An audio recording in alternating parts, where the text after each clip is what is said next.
Hello, everyone. It's Shane Kanto, your Wasteland Reviewer, and welcome to Lost in the Wasteland, my weekly interview show where I get to learn about somebody else's perspective on movies. And I'm just going to warn you, I bit the side of my tongue yesterday pretty bad, and it's swelling up in the most inconvenient place. So if I stumble on my words, I'm trying my best.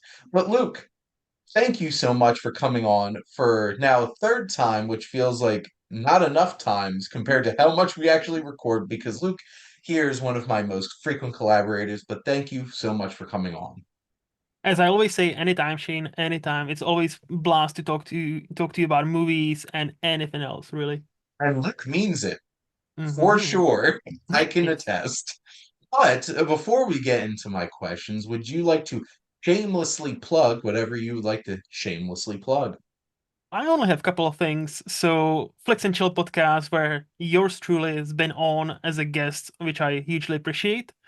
In Movies Lost, it would be my letterboxd. So if you want to follow me there, that'd be appreciated from my perspective.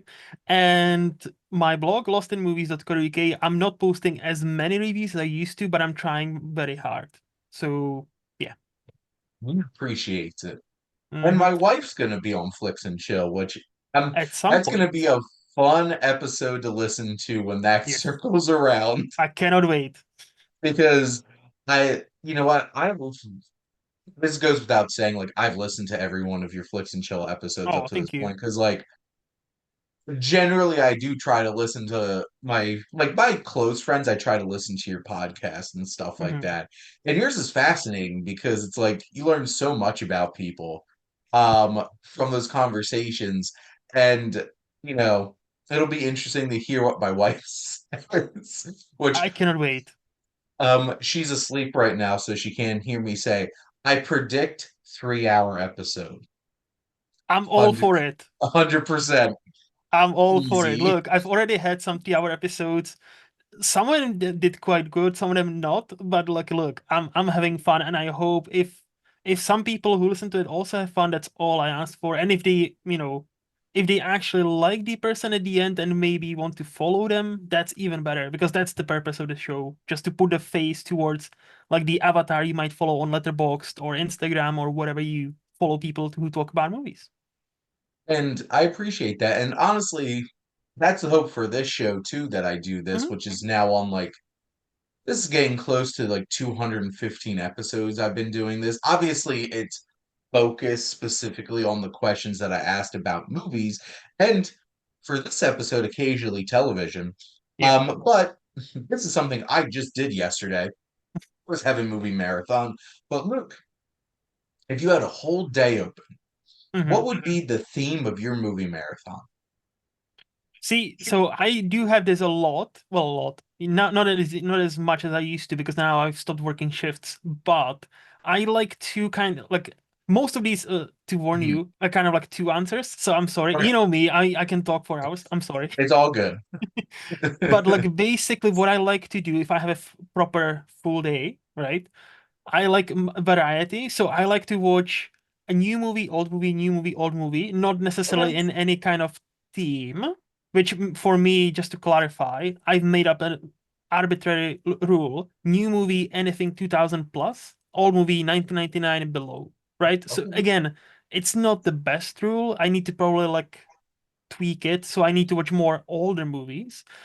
Mhm. But that would be my most common answer. But if I was in a mood, I would just put on something I love. Like, and the three franchises that came to my mind instantly were Back to the Future, Yep. Star Wars, the original trilogy, and Cornetto trilogy. Because I feel Nice. like that always, all three of them are not as long. Like the longest probably would be Star Wars because those movies are roughly like 2 hours each, right? Mhm.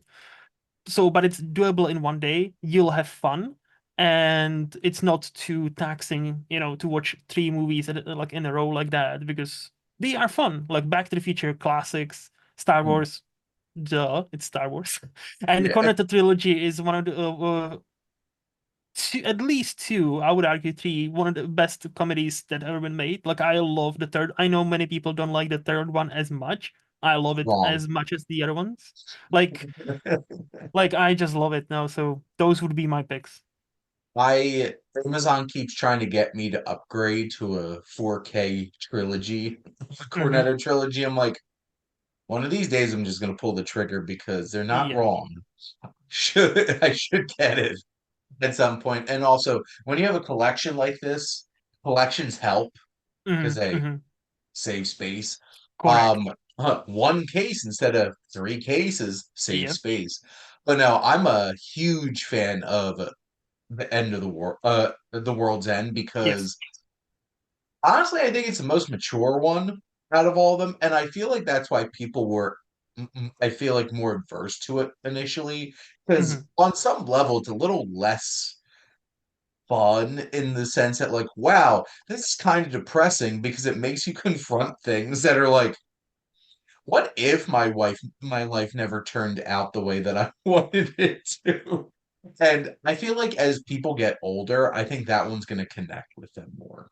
I feel like I love it because like I've loved it ever since I've seen it for the first time. And then I don't know if it was Edgar Wright himself or somebody like kind of unlocked that movie or the entire trilogy for me where somebody said like, so think of the trilogy not just because of the cornetto, but think of it like it's a maturing age. So the first one, Shaun of the Dead, he is like this guy who kind of stuck in life. Like he still lives with his best mate. He still cannot commit to his long-time girlfriend, all that. Hot Fuzz is more about like, this is the guy who has everything sorted, but Yep. maybe too much. And then he's at a cross point in his life and what's he gonna do after. And then the World's End is more like the like mature, as you said, like it's more mature, where it's like, okay, we've lived some life, we've made some mistakes, and now what do we do from there? Does that mean is our life, is my life over, or can we try to reignite like some sort of passion, from friends for that one thing we haven't done? So like Mm. the golden mile, or how they gonna call it in there. But it's to me like that helped me unlock especially the third one because as you said, yeah, it's definitely the most quote unquote serious one, but it's still a bunch of laughs, aliens, and James Bond. Yes. Oh my God. I am such a huge fan of Pierce Brosnan. And despite the fact that he's barely in it, him just being in it made me really happy. And with It's Rosamund like, Pike, like with Rosamund, yeah, like Die Another Day, like a reunion. Like which quick side note, I did not realize she was like 22 years old in in that movie because I'm like, how old is she? If she was in this film, like she was really young in Die in Another that Day, yeah, Bond yeah, film. yeah. And I just I love also not even joking, one of my favorite Bill Nye performances, and all he is a disconnected phantom voice from the heavens. Just oh my God, him getting even more frustrated. Oh, just I And he love just like, fuck this. he's just like F it. It's, but it's just all three of those movies are great. And I Hmm. appreciate your the inherently the trying to balance newer and older films because that's always my struggle because literally the only way that I'm able to do what I do is by watching a movie a day. Hmm. And I try really hard to watch a film every day, and that first film has to be a new release Yeah, based yeah. off of what I do. And some days I want to come home from work and watch this random ass movie that I have, which also I'm not going to complain about having free movies. So thank all of the PR people out there who are Hmm. awesome to me. But sometimes I just want to watch, like, come home, watch Shrek Yeah, yeah. and stuff like that, and just be like, so, and just like sing All Star to the beginning Yes. of Shrek and just sit there and decompress, which I needed this week for sure.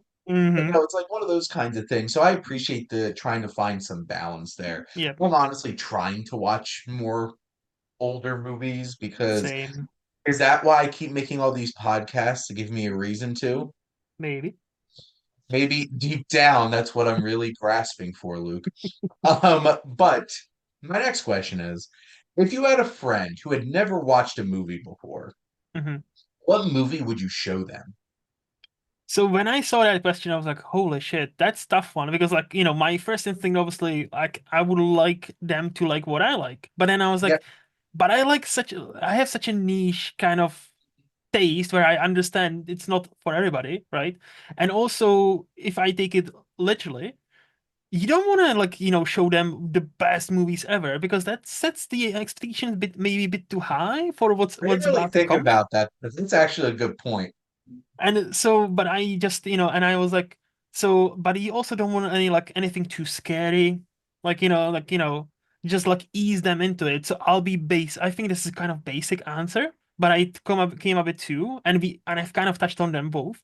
Back to the Future, the original, Hmm. and the original Star Wars, The New Hope, Yeah. because I think both, there is a reason both of them spawned, well, in one case trilogy, in another multi-billion-dollar franchise and empire, really. Yeah. No pun intended. They have become And the Empire. yes, Disney. But there is a reason why both, and there's a reason why many, even cinephiles, would tell you Back to the Future is one of my favorite movies of all time. It's not mine. I still love the franchise, don't get me wrong. It wouldn't be mine, but I get it.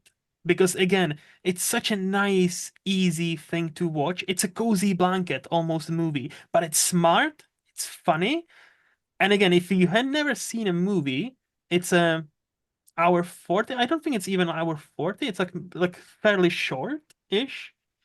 Has two great sequels. Again, I am defender of a third one. I know many people are a bit down on a Western one. I loved Hmm. it. But it's, yeah, and Star Wars, I feel like I cannot really add anything new to Star Wars discussion, especially the New Hope, because there is a reason it spawned what it spawned. There is a reason it's still relevant. There is a reason it, you know, effectively created George Lucas's career. Hmm. So yeah, I think those two, because I think one tells you, oh, movies can be fun, and the other shows that person, look what movies can do, Yeah. right? Because you would believe they are in space. Like my tiny mind like still cannot comprehend. Like the do you know the story about Interstellar? Just a side note. Do you know the story about like how some journalist in 2014 when promoting Interstellar asked Anne Hathaway, so how was it in space? Because they genuinely believed after watching Interstellar they gone up there. And Anne was like, That what? Nolan. He is method, okay? Like he is proper method. Yeah. Those obviously are two great picks because one, I truly believe Back to the Future is a perfect film. Mm-hmm. Like, I it's the script is incredible. The amount Yep. of detail to Yep. everything, it's just perfect. And A New Hope is the crowd pleasing, big adventure hero's journey of all hero's journeys. And it is the prototype. And like they drew so much, George Lucas drew so much from Kurosawa and Mm-hmm. his films, but like what he did, his alchemy and created was the prototype for all modern blockbusters. And Mm-hmm. like all those heroes' journeys that we see popping up in literally anything goes back to A New Hope. Yep. Whiny teenager who needs to, because Rebel my against an empire. my favorite thing is when people complain about how whiny Anakin was in the prequels. I'm like, did you watch A New Hope? Looks annoying as shit. Yeah, It's like, oh, I got Tashi Station gets power converters. And you're like, dude, shut up. Stop yep. whining. And I love how like we often forget, even discussing this. You mentioned this, right? It's like a blockbuster prototype, which is 100% correct. Yeah. But we also forget it's amazing sci-fi movie. Like Hmm. if we are having a discussion about the best sci-fi movie, many people would not even go to that because they think of it more than sci-fi. They think of it, again, like best blockbuster, whatever, like Yeah. defining summer. But it is genuinely one of the best sci-fi movies. Like, it convinces you that there are Jedis. For when the first time I saw it, I was like, wait, lightsabers, do those things actually exist? And if not, can we make them exist? It'll be dangerous, but can we? Like, that's so fucking Really? cool. It Like would be how, cool. It'd but be like dangerous. it'd be like so many people's dreams to be able to like hold a you turn on Oh, like yep. and like and you're just standing there with like a real lightsaber and Have then you seen that Rick too and Morty many episode when they have the lightsaber and it fall and then too many dumb people would totally cut their limbs off. lose their Their limbs? own limbs off. Yep, yep, yep. So Maybe like it'd be cool, but that's what I'm saying. Very dangerous if for it to exist because suddenly we would have many one-handed people, one-legged people, headless people. we just need simulators. Like Yes. if you could get a simulator that makes it feel real, that's Oh the yeah. closest humanity should be allowed to it. Like Because imagine a VR. Imagine yeah, like you put on a VR and you have and you actually control it and it's flawless and it actually and you can battle droids or a different Jedi's and it yeah, actually syncs up perfectly with what are you doing. Give me a VR like that. Fuck horror movies. Like, yeah, like great, but it scares, jump scares. If somebody, and I think it will definitely happen at some point, if yeah. somebody perfects that where you can become a Jedi Knight, or oh, that'd be so cool. If that's not the top priority of what VR people are doing right now, then like It what are should you be. even doing? It should be, Shane. It should be. Now, oh, people love talking about sequels, specifically how they should not be that many sequels. But what do you think is a film that deserves a sequel? hmm I I was like, which ones? Because I'm kind of against sequels unless they're necessary. So Yeah. I picked up two. So the first one, that was one of the first movies we've talked about when we started collaborating more frequently. And it's kind of surprising, The Guard from 2011. Nice. Because what I thought of was, what do I want to see more, right? To me, that's and Brendan Gleeson's chemistry with Don Cheadle. Mm. Like give me a duo that shouldn't have worked, but it somehow works beautifully in that movie. And I'm thinking, what if this time? So because obviously the plot of the movie, it's an Irish cop, and there's like Yeah. big drug operation. So FBI agent Don Cheadle comes to this tiny village in Ireland and tries to help them out. And it's a great movie, by the way. If people haven't watched it, excuse me, they definitely should. So I'm thinking, what if in a sequel he comes to the America, like the usual, the stereotypical idea? What if he goes to America and needs to kind of, the lonely cop, or not lonely, but like sheltered cop that has never left Ireland, and now needs to go to America and like and help them with not help them, but like basically maybe just try to help them, but he keeps screwing up because obviously he's not used to how FBI does things. And again, it's mostly because it's not even a story. It's Don Cheadle, Brendan Mhm. Gleeson. That kind of energy. I love those two together. So that'll be my unconventional pick, and my conventional pick is kind of a cheating because we've gotten it, but Yeah. it's not proper. We didn't do it Yeah. properly, and that would be give me a third or fourth mummy movie with Rachel Weisz and Brendan Fraser because Yes. we've gotten a third one, but realistically, like I love me some Maria Bello, right? No hate towards her. Like she is a great, I think, underrated actress. She Mhm. deserves better. But that chemistry, that unique chemistry Brandon and Rachel had in those two mummy movies, just and now I would be keen to see, hey, that son they had in the second one, which I actually liked. I know many people hate that character. I Mhm. actually loved it. Uh, give me more. Give me him grown up. Give me him like because they're both obviously older, but they're still like, Mhm. young about like youngish. So like help maybe make him be the main hero and then be like almost like supporting characters. You know maybe he's got a girlfriend or a boyfriend, doesn't matter. And like maybe try to set up like something in that way where it's like fun but kind of horror. A bit with Egypt. There's so many things about Because like Egypt and. the first one Mhm. was a horror movie remake that they made into like more action adventure, but it still had scary moments. Well, it was And famously marketed as a horror movie, and then people were mad. That's why there was like initially it was not received well because people went in, from what I understand, I was too young, but from what I read, people went in expecting a horror movie because even the first trailer was like apparently cut in a way that's like it looked like a proper remake, as you said, Mhm. of horror movie. And then they kind of got an Indiana Jones. And they're like, Mhm. oh, is that it? And now people are like, no, more movies like that, please. Like, because it Because fucking we don't works. get them anymore. And Like, so great.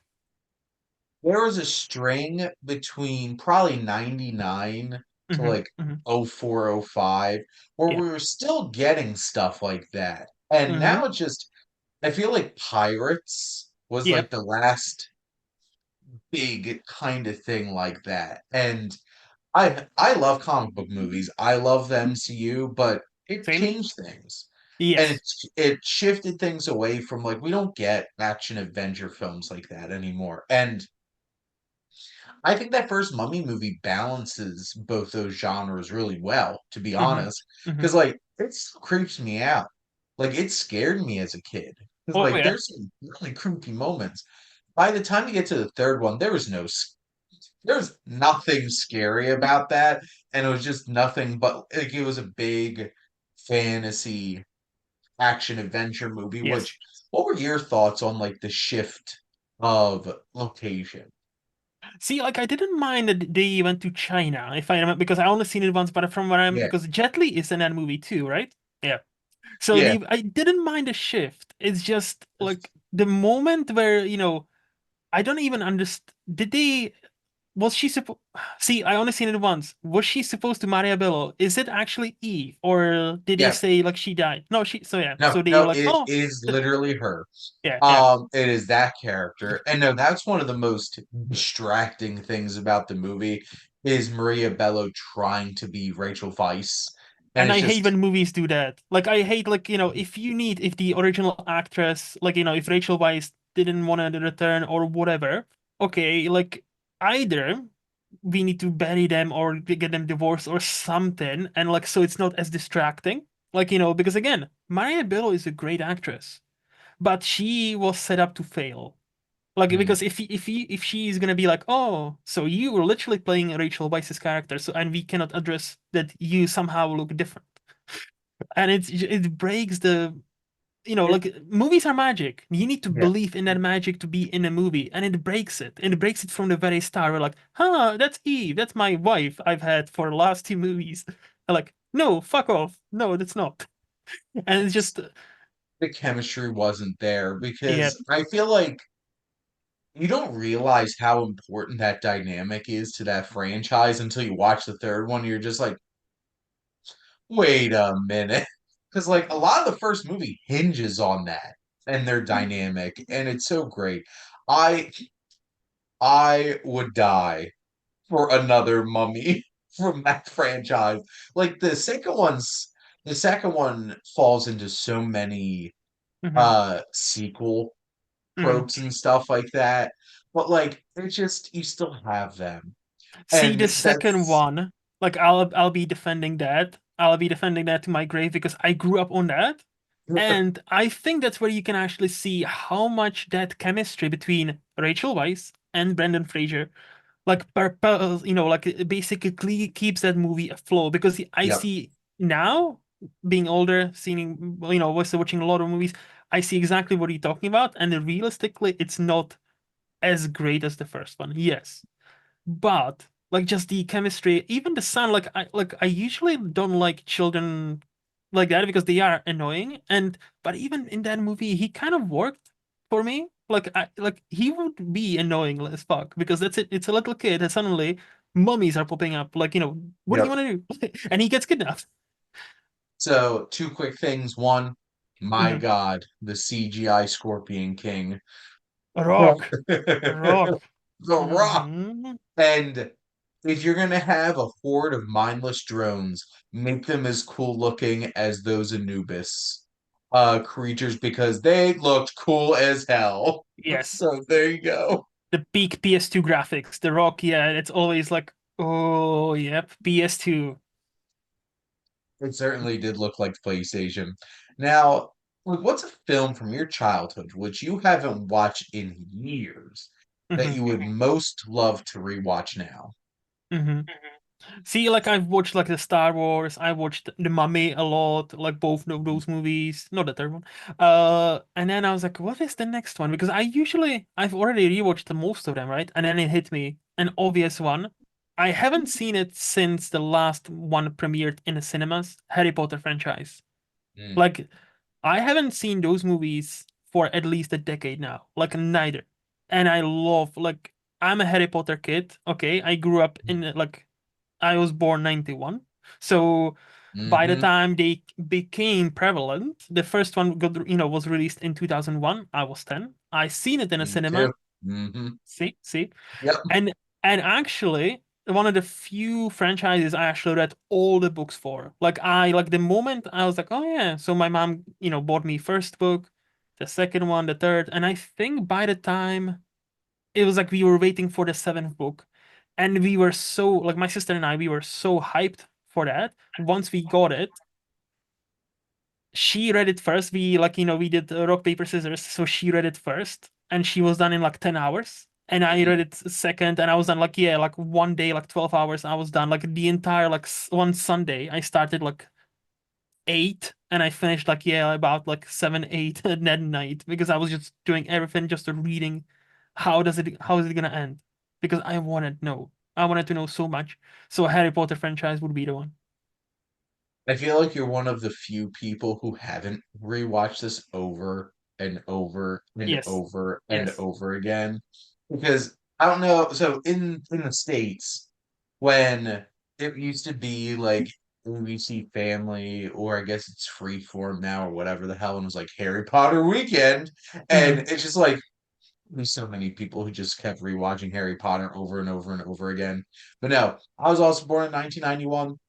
Yep, those movies came out at the perfect time Yep, because they're roughly the same age as the kid, like the characters, and yep, just growing up with them. yep. And like it took until like the gap started getting bigger. So by the time, what was it 2012 when Deathly Hallows Part 2 came out?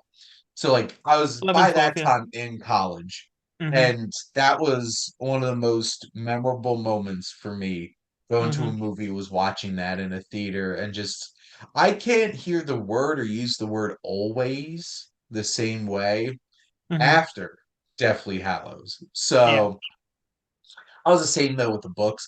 I would burn through them so quickly. It's just like we gotta. It's just like glued to a book. same.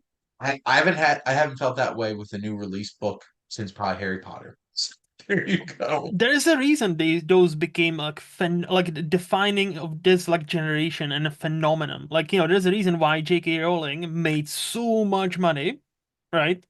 So And then much. she could use it to say whatever the hell she wants now. Yes. All Good positive things, all for great her. things. Yes. Good for her. Now, my next question is if you could visit a place from a movie, and I'll preface it, it could be a real place just in a movie, or it could Hmm. be a made up place, where would you go? See, again, two answers because I was thinking exactly the same. I would like to Yep. choose one real one where I can actually go and visit, and one made up one where I can visit set, but it's not going to be the same. Yeah. So my real one is a bit of a cheating because it's Tokyo from Lost in Translation, my favorite movie. I want to go to Japan. Mhm. Big reason is obviously like, I love Kurosawa. That's my favorite movie of all time. And the Tokyo, like I know my boss just been there last year for 3 weeks, and he visited a couple of places, and he absolutely loved it to the point where they are already planning. Him and his fiance are planning trip back next year because they were so Nice. impressed and they loved it so much. And I need to like at least once in my life, I want to look to go to Tokyo and other places, but mainly Tokyo because of the movie. Because obviously, Mhm. like it's a mood, but also I know it's not gonna be the same. But I need to see it for myself. So that'll be the Mhm. real place, and the magical place we just talked about, Hogwarts. I was thinking like, yeah, I could, I know I could visit like some sort of like a studio tour, and I know like there's like nowadays there's the Harry Potter world, right? I know.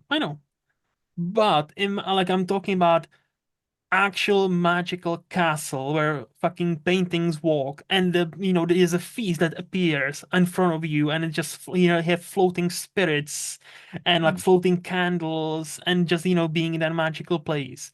I like that would be like, I was thinking like some Star Wars places, and I'm like, I think that's too basic, but Hogwarts I think is also basic. But look, it defined me as a child to an Yeah. extent. And again, how cool would that be if magic existed? Mhm. Yeah. It's very interesting how in the films it evolved too, because you noticing like they stop using the ghosts as much Yep. as Yep. the movies go on until the last one we were like, oh crap, plot wise, there needs to be a ghost. So then Kelly McDonald just shows up Yes. randomly, and you're just like, wait a minute. There are ghosts Or in this ghosts place. here.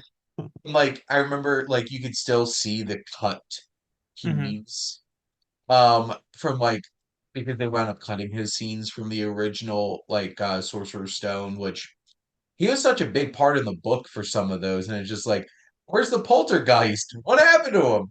But no, Hmm. and John Cleese just showing up. Oh yeah. But no, Hogwarts would be an amazing experience. You just show up and just it's literal magic. That'd Yep. be so cool, and being able to see that. And you're right, going to Florida and hanging out at Wizarding World of Harry Potter is not the same. Have you done it? So I've been to those parks once in my life for my senior trip, 4 months before Wizarding World of Harry Potter opened. Okay. One of my classmates sat in front of the construction that said coming soon. So sad. We're just like, what? That would have been perfect timing though. Hmm. Because like we were the kids who were 10 years old when Harry Potter came out. Those pieces of shit couldn't have had that ready for us Yeah. when we finished high school. No, it was real close though, so I've never been there. I've only been to Florida again once and it was for work. Yeah. See, like, look, I'm gonna be the Adam Sandler meme, like, him from Billy Madison sitting amongst the kids in school. That's gonna be me in a couple of years when I finally visit United States. I definitely would like to go to the Wizard World, and I don't care if I'm 40 by that time. I don't care if there's a bunch of kids running around. That's just for me, okay? Mhm. Like, I'm gonna be the Adam Sandler meme. No. Them kids. This is for me. Yes. Absolutely. Now, speaking of kids, so Hmm. what film did you watch way too young? That's a great segue, Shane. That was a like professional. See, you're such a professional. Like honestly, that's why I like you. Thank you, Luke. First one, first one. We've talked about also on one of your many, many, many, many podcasts, Yep. which I still don't understand your secret how you do all you do, and you have a Is the life. secret in Harry Potter?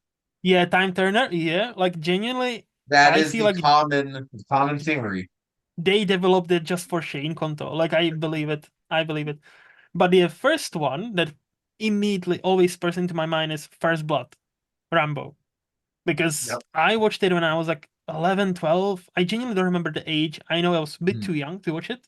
Yeah. And it formed me in a way where I appreciate, again, I grew up with many 80s and 90s action movies. So Mhm. for a lot of time when I was movie fan, if you were to ask me, well, who's your favorite actor? I would unapologetically say Arnold Schwarzenegger, and the second one would be Sylvester Stallone, because those Mhm. were my heroes. Those Yep. dudes, those like bigger than life people who are just kicking ass, saving life, just to. And the other would be The Sixth Sense.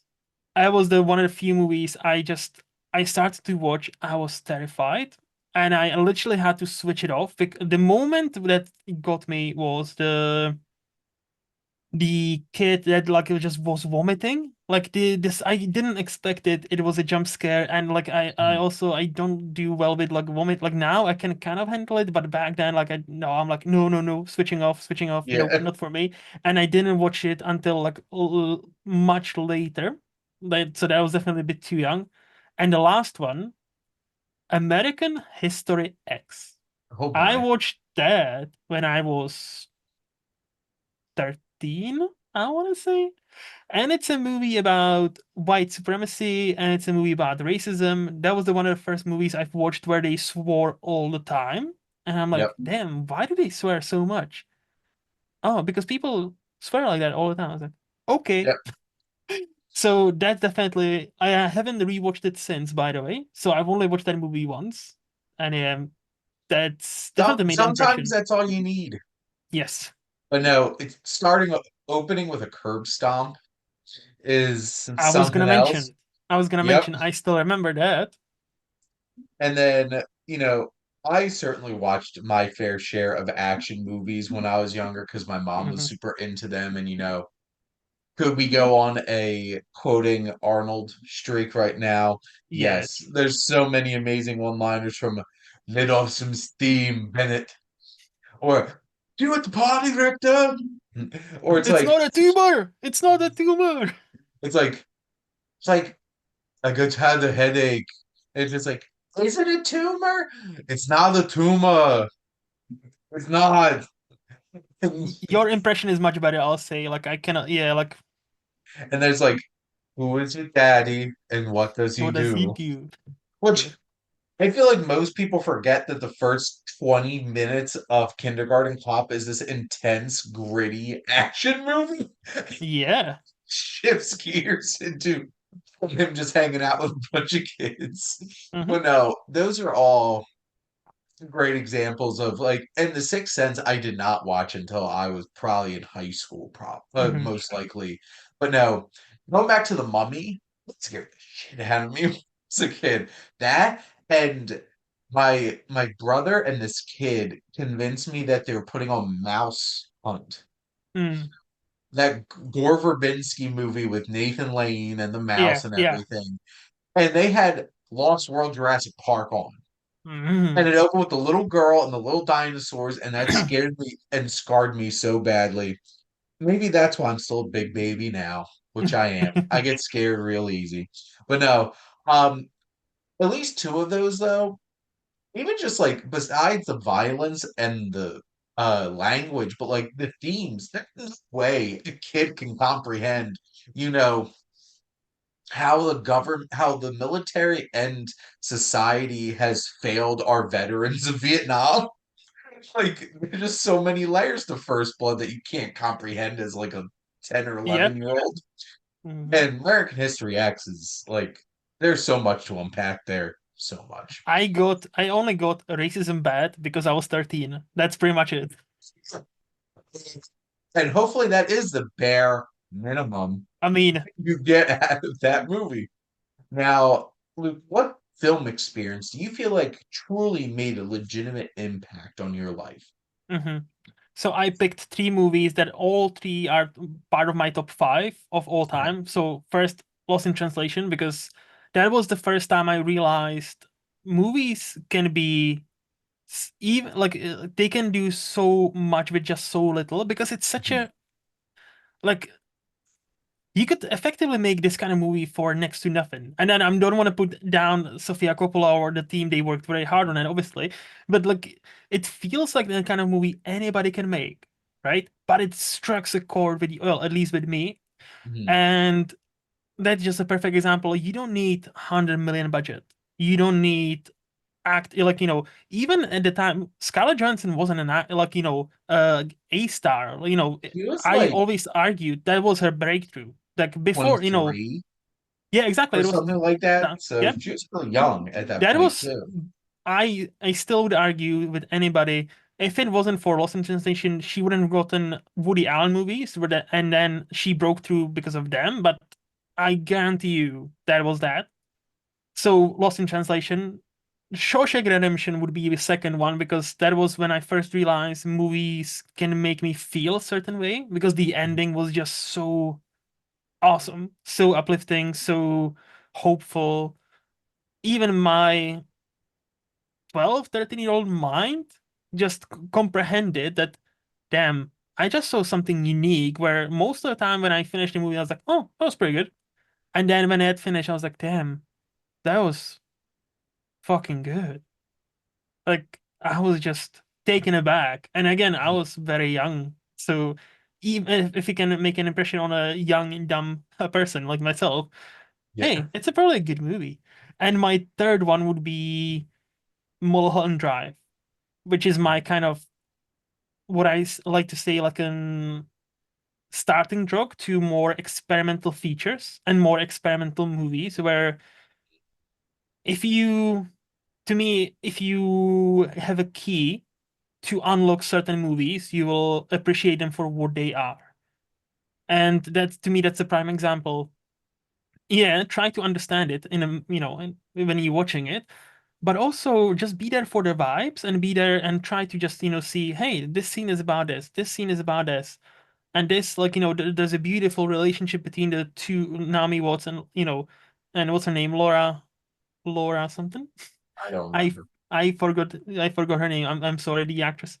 I But have my it's Mulholland Drive right up I want there, to like my Criterion. yeah, but no, it's so that was my kind of like specifically remember when I finished that movie, I was like, what the fuck? And a second, but before this, I would be like, oh, I didn't like it because I didn't understand it. This time I was like, I didn't understand anything that happened, but I loved it. I loved that journey. I loved that experience. I loved how it made me feel. I was like, wow. Laura Herring, I think that's her name, by the way. So like that was my kind of gateway drug to more experimental features, and I'm like, I would love to see more unique movies because when you see the movies, the amount of movies, well, I've seen some. I don't think I can compare to you, obviously, Shade. But when you see a bunch of movies, you start to notice like certain templates, certain like Yep. like, oh, this is this movie, but repackaged differently. This is this, and this Mhm. is why I appreciate when I see something that breaks the mold or tries to break the mold and Mhm. tells this story, but in a very unique way. And sometimes it fails, and sometimes it works and it clicks. And Mulholland Drive is the perfect example for me how that it does it. I really do feel like that is a film that will challenge you to try to look at film in a different way.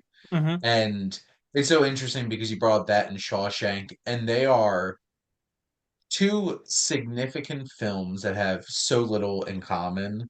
Yep. Because Shawshank, I feel like, this is how you perfectly execute something to make it special. Yes. Because, like, It's a if you just simple look, movie. yeah, It's a but it is so perfectly put together from Frank Darabont and Roger Deakins and Tim Robbins and Morgan Freeman. yes. And just everything is so perfectly done. And then David Lynch is one of the most challenging directors and filmmakers who put you in a place where you have to really think about, what am I watching? Hmm. What does this mean? And I've watched Mulholland Drive 3, 4 times at this point, and new things keep getting unlocked each and every time as you go through Yep. it. And going back to Lost in Translation, which is a great film, she was probably 18 when they I think she was filmed like it, 16, 17, actually. She was even younger. So believe it. because she is almost exactly 7 years older than me, because Ah. I just noticed that her birthday is November 22nd, 1984, and Hmm. mine is November 19th, 1991. Hmm. So she's turning 40 in two Yep. months and a Damn. week as we're recording. So it's Scarlett Johansson, like, really blew up from that. And it's crazy to think she was like 25 when when they filmed Iron Man 2. Yep. No, it's insane because by that Crazy. time you think, oh, that's ScarJo. That's like, the next big thing. And like, yeah, I feel like she should have been even bigger thing, but obviously now, then she became entangled with Marvel and she did Marvel movies, which obviously great for her bank account and Yes. gives her the freedom now to do whatever she wants, like Yeah. under the skin, like, Yep. I'm just waiting for her Oscar, like even her role in Asteroid City. Like I feel like she's one of those that was breakthrough. She broke through, and she was so stunning that served to her detriment, where many directors didn't know what else to do with her. Then she's the femme fatale, she's the sexy one. Like the movie, he's not just into you. Like Mhm. great cast. Like basically Yeah, everybody in Hollywood was in that movie in 2009, 10. yeah. But she Joss is just Whedon, the yeah. Joss Whedon just basically like put on this skin tight black outfit, dots of ass. That was that was a lot of Black Widow It for the was. first Avengers movie. It That was. tight dress that she was in the first scene that you get introduced to her and stuff. Yep. But you're right. At this point, she can do whatever she wants, and she could have easily won 2 Oscars back for 2019 Marriage because she could Story. Marriage Yeah. Story and Jojo Rabbit. She could have easily won Oscars for both of them for lead and supporting actress, and Hmm. in many ways, I feel like she should have. Um, I was rooting for ScarJo back in well, I guess that was the Oscars of 2020 for the Yeah. films of 2019. Yes. Yes. Now, thinking about television for a minute, what movie Hmm. would you want to turn into a television series? So this was surprisingly easy for me because I've just talked about it on a SiftPop writers room when we Mhm. discussed this movie called Battle Royale from 2000.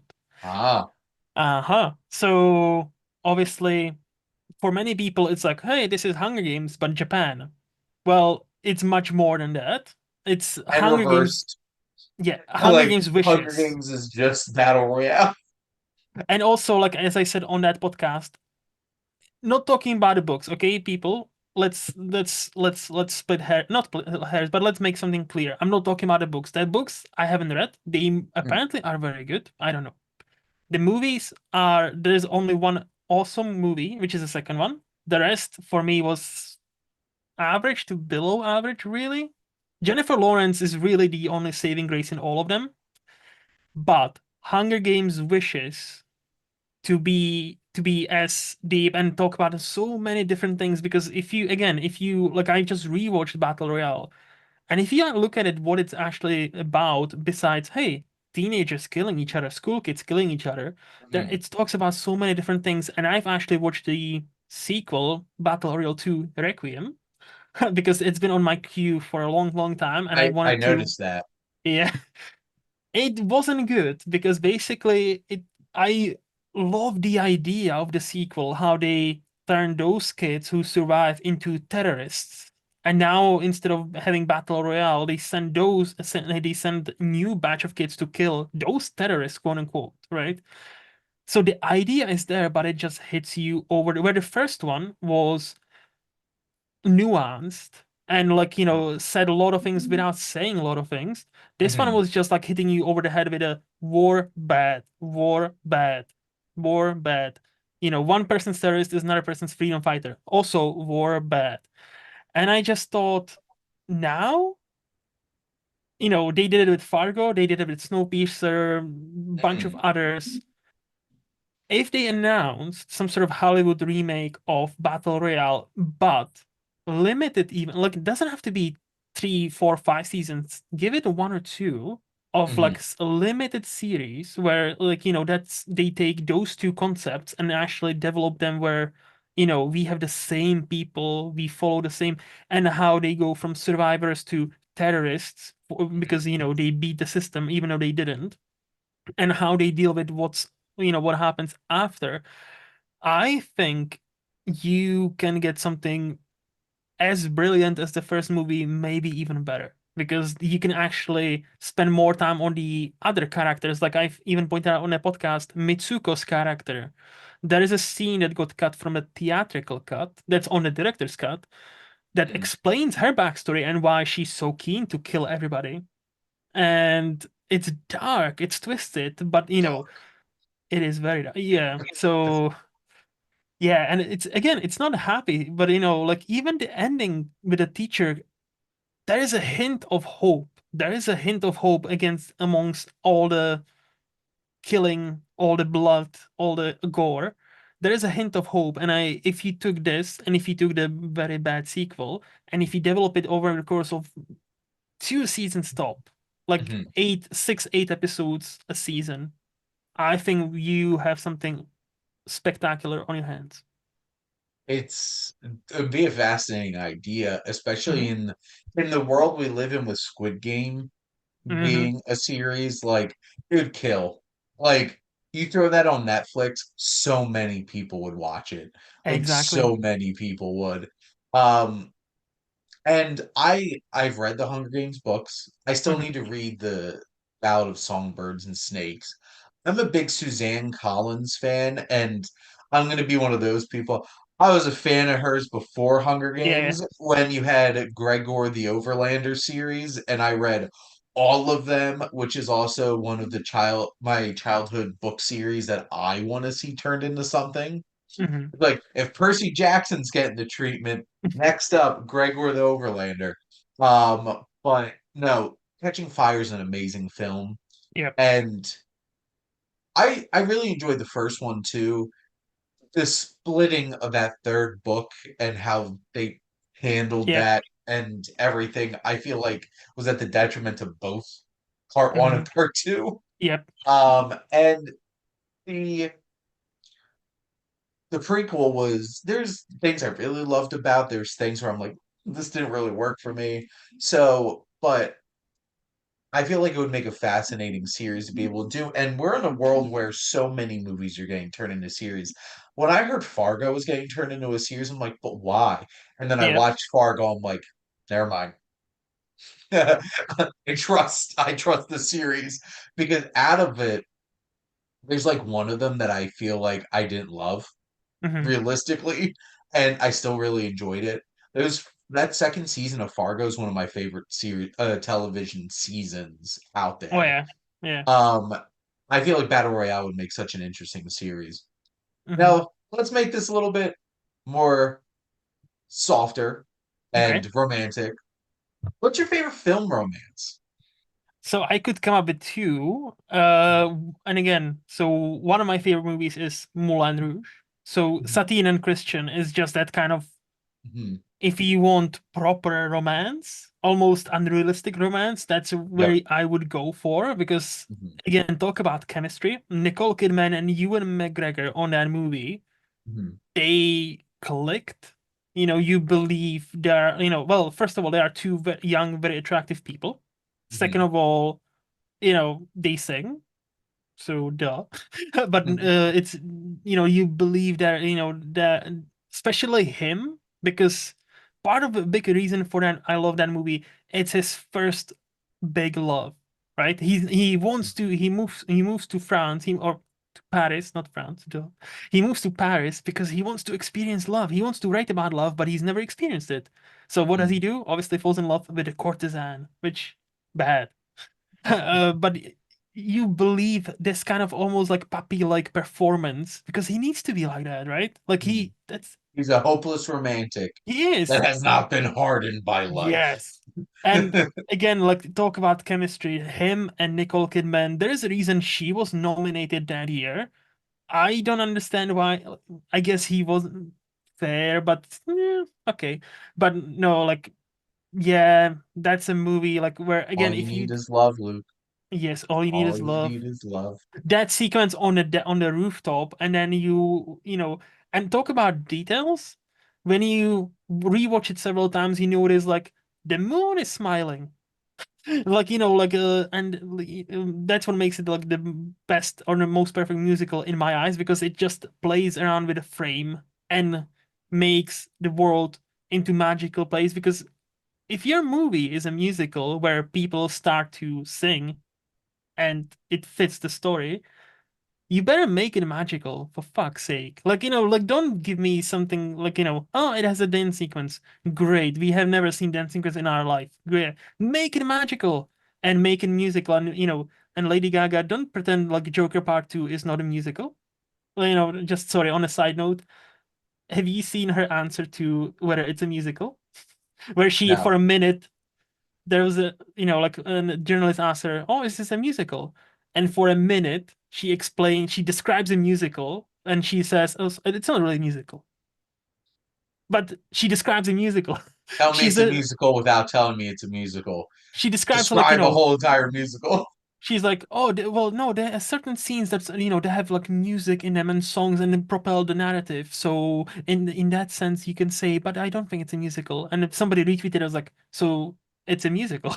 And I'm like, Lady Gaga, like, all right, never mind. She was probably told by Warner I Brothers, know, I do know. not say Yes, this movie's a musical I know it's not her. I because know it's not her, but it's just, that's why it's so dumb. they keep hiding it in the trailers Wonka, too.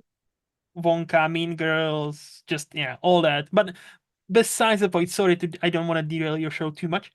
And the second one, we've already talked about Mhm. Rick and Evelyn from the Mummy franchise. That's to me more realistic one, where Yep, even the second one, that's why I kind of like the second one. They do like bicker every once in a while. You see the proper, they they are are not a just married like, couple.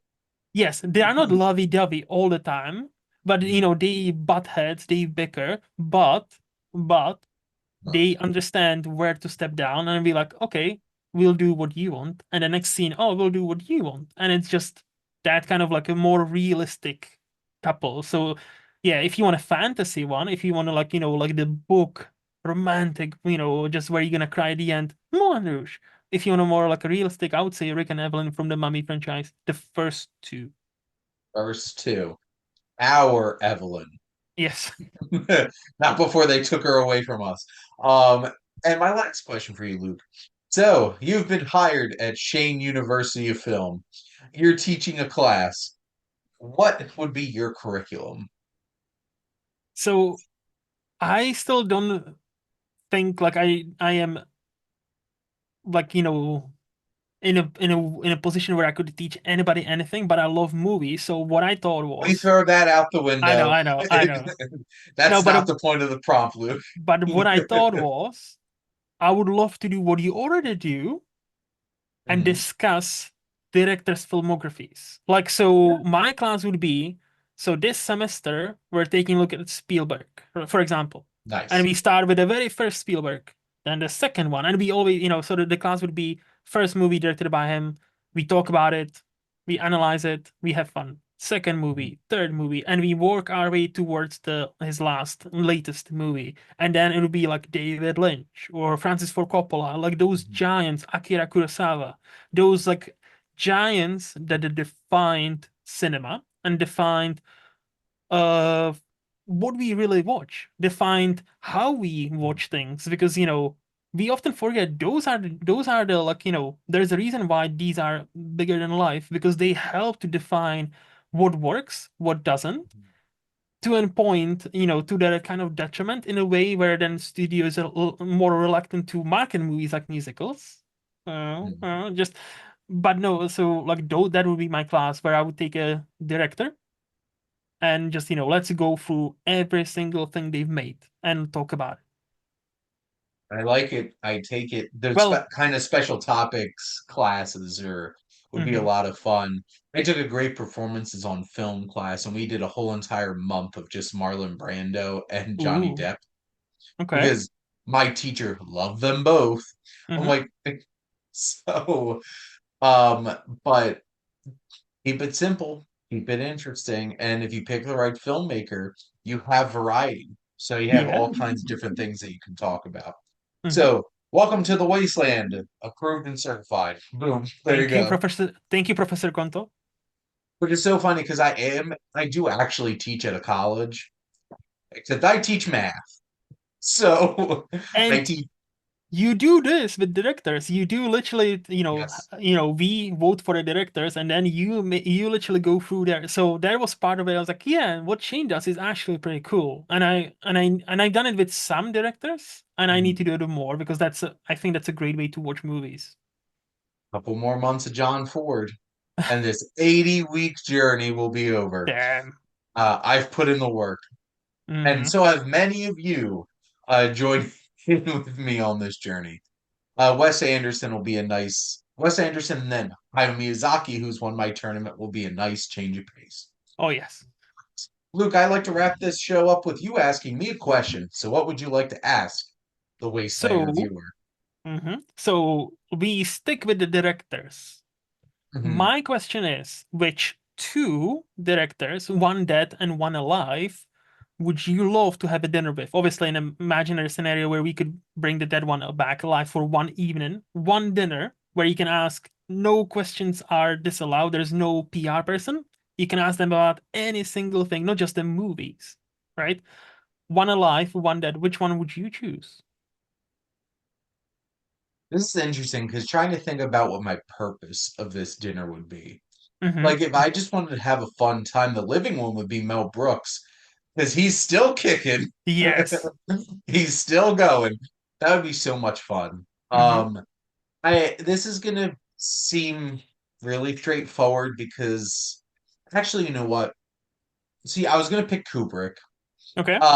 But honestly, at this point in my life where I am right now, I think I want to have dinner with Akira Kurosawa and Mm, talk to him about his samurai films and Japanese cinema because it has grown on me so much. I just would love to sit down and talk to him about it. mm-hmm. And I feel like this has to be my choice for a living directors would be Joel and Ethan Cohen Nice. because like they are like solidly like in place my favorite directors. Mm-hmm. And I don't can see that changing. Like these journeys through like Scorsese skyrocketed up my list of favorite directors by going through all of his films because it unlocked something in me and how much we have a shared experience in many Mm-hmm. ways and how his films speak to me. Mm-hmm. John Ford, that has not happened. Um, it's honestly made me think, how could such a great director make such shit movies? Because some of them are just so misguided and bad. But then some of them are like, yeah, this is why this is an all-time classic. But Mm-hmm. the Coen brothers, there's something about their sensibilities that just click with me. And they don't you don't hear from them much. Mm-hmm. Like That's true. Yep. Yep. and like I feel like it'd be interesting and maybe they'd feel more comfortable if this was like a closed set dinner where they Yeah. don't have to worry about like talking to like a journalist and it's just I get to ask them questions because I haven't gone out of my way to like look up interviews with them and stuff, but like there's so many directors like on social media that just pop up. Like Scorsese Yep. like pops up on his granddaughter's like TikToks. Which is great, by the way. Which is Which is great. great. And like like and Scorsese talks about film so much because he's a student of film, he is an Mm-hmm. ambassador of film, but you have to go out of your way to find interviews with the Coen brothers and actually like listen to them. Like I think the only time I've ever heard them speak is when they accepted their Oscar. I think so too. Like I'm thinking, like, have I ever Really watched? think Because about that's a it. good question. Yeah, that's a great actually point. Like it's a great point. Like I don't think I ever watched the interview with either of them. Like I seen a Spielberg And they interview, always look so grumpy. Scorsese, George Lucas, like those guys. Yeah. Exactly.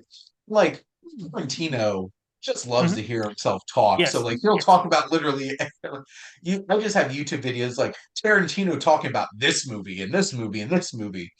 But I would love to sit down with the Coens and actually talk to them about their process because like it's such a fascinating mix of influences too, because these guys love like Hawks, old school screwball comedies and stuff like that, incorporate them into the most morbid packages possible. I would Yep. just love to talk. And like these guys are obviously fans of Cormac McCarthy, which like is like the darkest American literature you could possibly read. Hmm. So I would want to sit down with the Coens and Akira Kurosawa. But if I want to have a good time, it's definitely Mel Brooks. Yeah. Because Yeah. my God, that would be such a fun time. And if he could bring like so well, that's a sad thing. Most of his friends aren't Yeah. Yeah. around anymore. Bring bring back Carl Reiner. Mm. And you know what? That so fun time would be the two of them because Yeah. living in dead directors because it would just be a fun time talking to the That two would of them. be. Great question, Luke. Oh, We're 200 episodes strong and still getting some great questions from our guests. Luke, nice. Thank you as always for chatting movies with me, and inevitably before we do it again in like a week or two. Anytime, Shane, anytime. And thank all of you out there for always tuning in and supporting your Wasteland Reviewer.